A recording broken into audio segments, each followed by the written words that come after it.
Welcome to another episode of Robbie Comics. My name is Robbie, and these are comics.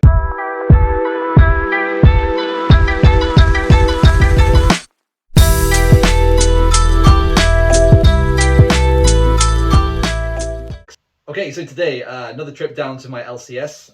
Definitely was a good thing because I had a lot of comics to pick up, as you can see here. So many. Honestly, I've got my reading material for like the next 2 weeks at least here. I think there was a bit of a delay from the last time I went, and I haven't been for a couple of weeks. So it basically just stacked up, and there's a bunch of there's a bunch of Night Terrors. I'm not gonna lie, there's so many Night Terrors in here. So yeah, I'm super happy to get through these books. But let's kick off with issue 6 of Doctor Strange. Look at that freaking cool front cover. I've literally just picked these books up now, so I have no idea what happens in these books. So please, no spoilers if you've read these already and you're about to comment what they are. But yeah, I probably would have read these by the time I've actually posted the video. So issue 6, that's going to be, I think it's General Strange on the front cover there. But it is such nice artwork. Absolutely loving this run with Strange and Clear. Such a good story. I'm really excited to see what happens in this issue. Next we have Grimm issue 12. I did stick it out with this story.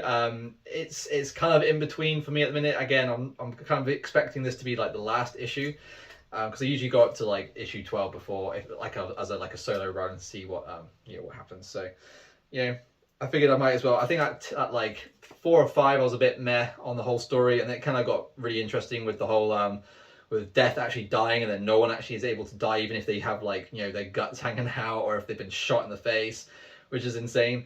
And a really cool concept as well. So that kind of made it a bit more interesting. But then it's kind of been flagging towards the end, where the main character, I think her name is Jessica, she's being a bit of a crybaby about the fact that she has to be Death now. So I'm a bit like, ugh, we just get over it already. So I'm assuming or hoping that she gets over it and becomes Death in that last issue. So we'll see what happens. Continuing on with the Spider-Man books, we've got another Spider-Man. This is issue 11, Legacy issue 167. We've got Spider-Boy in the front cover again. I'm enjoying Spider-Boy as a character. I think there's going to be great things happening with that character, either in the comic book, and I can't imagine them not doing some kind of film or TV show based on this character. So excited to read this one. And with that, it also came with an annual. Summer 2023 Contest of Chaos, Spider-Man versus Wolverine, I'm assuming. This wasn't actually on my pull list, but I guess it was added because I'm reading this recent Spider-Man run, so I'm kind of hoping it has some kind of tie-in to the story arc, and it wasn't just a random book that was just added.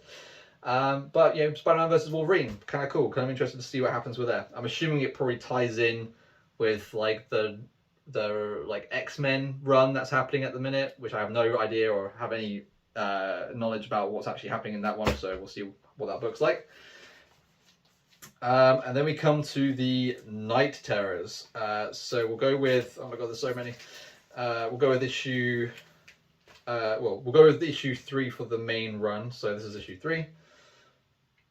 Really, the art, I can't get over the artwork in this, man. I just want like prints of all the artwork from this run, and just like plastered across my entire room. I think it'd be sick. But you've got I think you got like Angel Breaker on there, obviously Batman, and a few like more of the terrors going on in this book. So there's probably like a Poison Ivy tie-in with that. So yeah, super dope. I'm loving that run so much. Highly recommend it. If you guys are into your horror, you will kind of want to see, your favorite DC characters get the shit kicked out of them and scared as well, because some of the stuff is terrifying.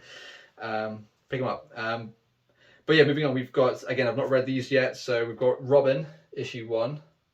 Cool ass front cover with I think it's the Red Hood, like a evil twisted version of Red Hood, plus a couple of other Robin variants.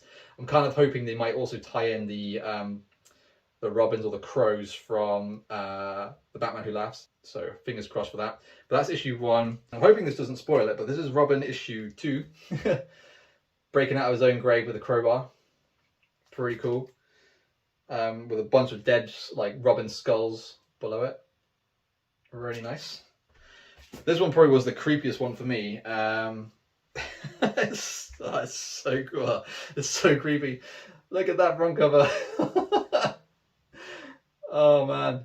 Yeah, so the story of Poison Ivy for me initially was a little bit lackluster. It got creepy towards the end, but it was kind of like taking the twist of that classic like American suburban housewife, with her and Harley living together.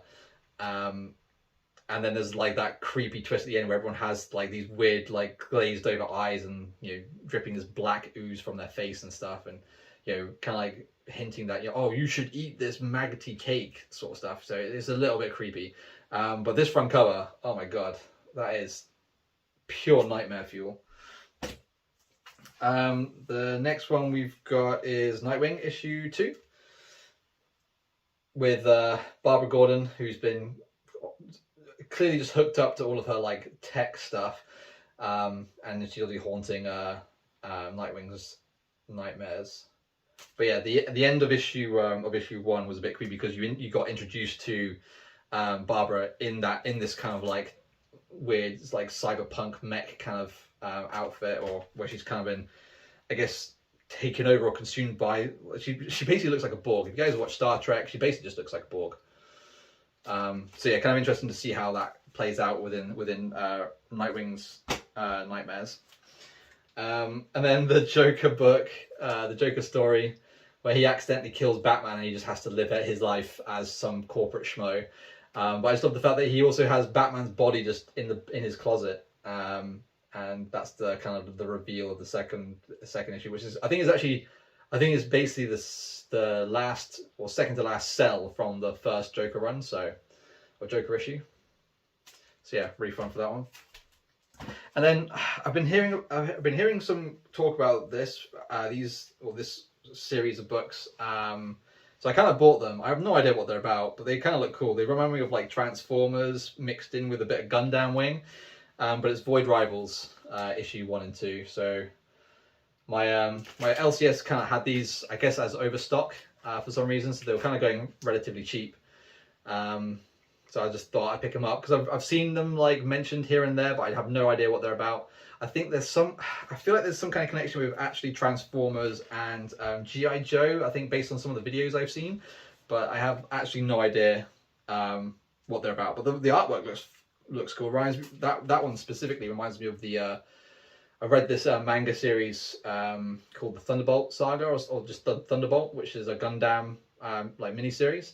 Kind of reminds me of the artwork for that, so that's why I picked that one up. And then obviously they had issue 2, so I thought there's no point in buying issue 1 without issue 2, so I thought I'd grab it. So see what they're about. Okay, so that's it for today. As always, thank you so much for watching. If you like what I'm doing, please hit the like button and subscribe to the channel. Drop a comment down below. Let me know which books you were picking up from your LCS this week. Oh my god, those Night Terror books. I can't wait to get cracking on those. That's literally my reading material for the next like few days. Maybe read them over the weekend, see what they're all about, and maybe do like a little review or something, I don't know. But as always, thank you so much for watching. Stay crispy. Peace out.